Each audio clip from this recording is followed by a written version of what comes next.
What advice will you give to a 5 year younger version of yourself? ये trend आपने बहुत जगह चलते हुए देखा होगा।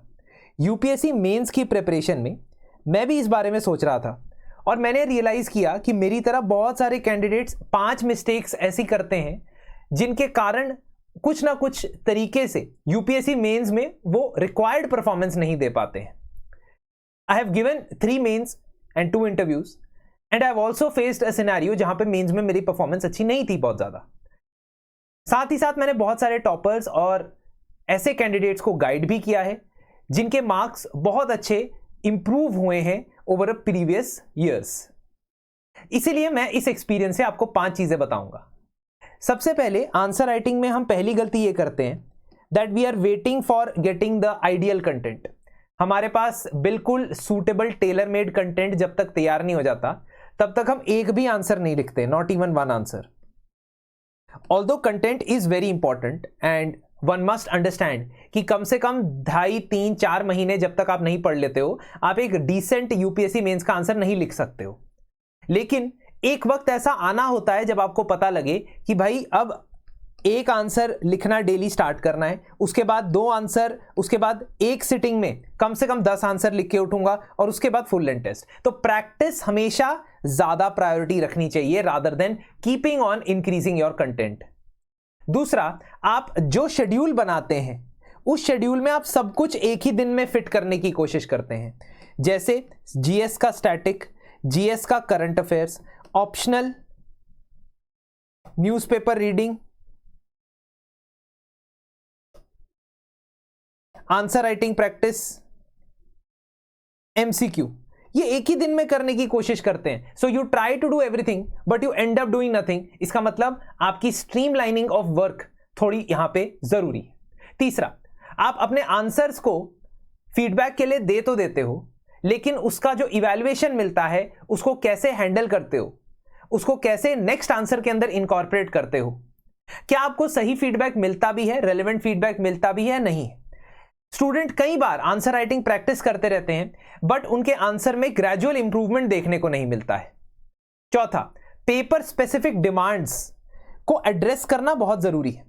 For example general studies mains में बहुत सारे ओवरलैपिंग टॉपिक होते हैं जिनके सवाल किसी भी जीएस पेपर में पूछे जा सकते हैं। But very important to understand is कि जिस जीएस पेपर में पूछा गया है उसकी कोर सिलेबस रिक्वायरमेंट्स क्या है।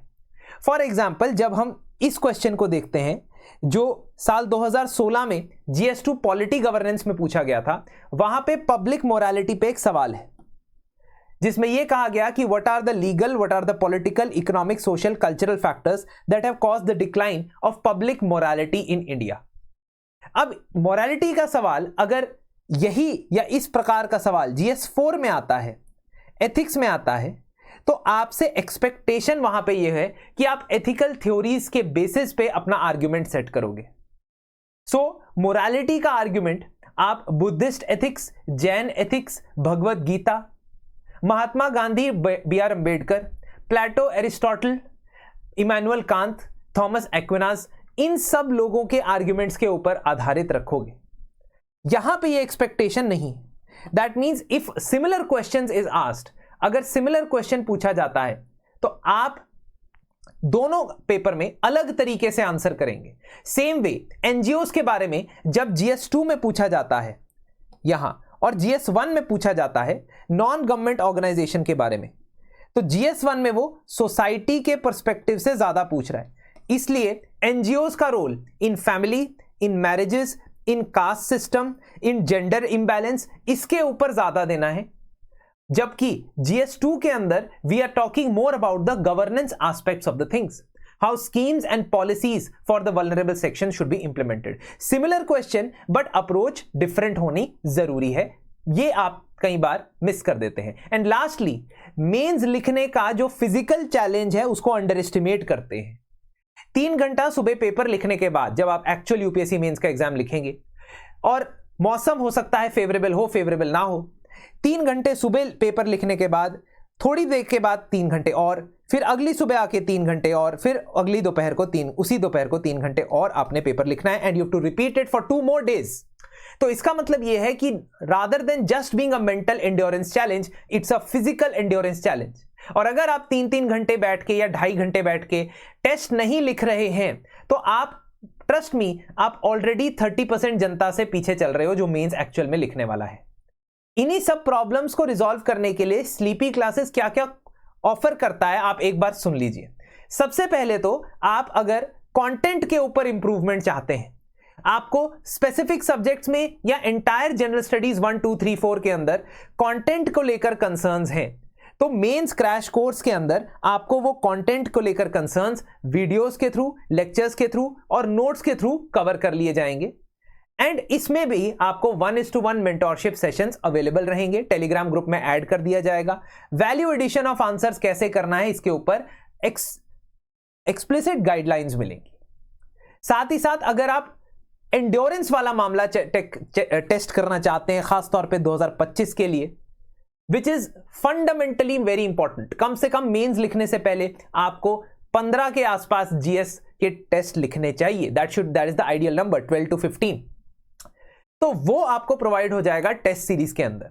And if you want both of them तो कंबाइंड भी हो जाएगा। और कंबाइंड के केस में भी और इनिशियल के केस में भी अगर आप कोड इस्तेमाल करें so you will also get certain discount, आपको डिस्काउंट भी प्राप्त हो जाएगा, 15% discount on a combination as well as on the individual course. रही बात 2026 के लिए जो बच्चा प्रिपेयर कर रहा है, उसके लिए हम पहला स्टेप लेके आए हैं। सारे स्टेप एक साथ नहीं लगाने हैं। जो 2026 के लिए काम कर रहा है, जिसके पास 15 महीने हैं मेंस लिखने में, उसके लिए first step will be answer writing का बेसिक स्किल एंडेवर डेवलप करना। और वो बेसिक स्किल डेवलप करने के लिए हम 100 डेज का आंसर राइटिंग बूट कैंप ला चुके हैं, जिसमें डेली आंसर राइटिंग के साथ साथ आपको सब्जेक्ट वाइज आंसर कैसे लिखने ये भी बताऊंगा। Why? Because I just told you the problems. वो जो प्रॉब्लम्स थी बेसिकली उसी को सोचते हुए आपको हर एक सब्जेक्ट, ज्योग्राफी, हिस्ट्री, पॉलिटी, इनके आंसर्स को कैसे डील करना है, what necessary things are required in that answer. Then you will write the answer, you will get the feedback from me itself, and then we will have a discussion on a 1-on-1 session. So आपको एक foundational level पे answer writing तक लेके जाना इस boot camp का purpose है, ताकि देन आपकी सिटिंग बढ़ा के 3-3 घंटे, 2-2 घंटे तक बैठकर आप आंसर लिख पाते हो नहीं लिख पाते हो, इसको स्टेप 2 में हम ले जाएं।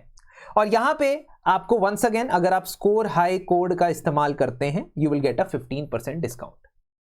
सो the mains preparation is the fundamental way to get your rank secured, क्योंकि इंटरव्यू और प्रीलिम्स बहुत अनप्रिडिक्टेबल है दोस्तों।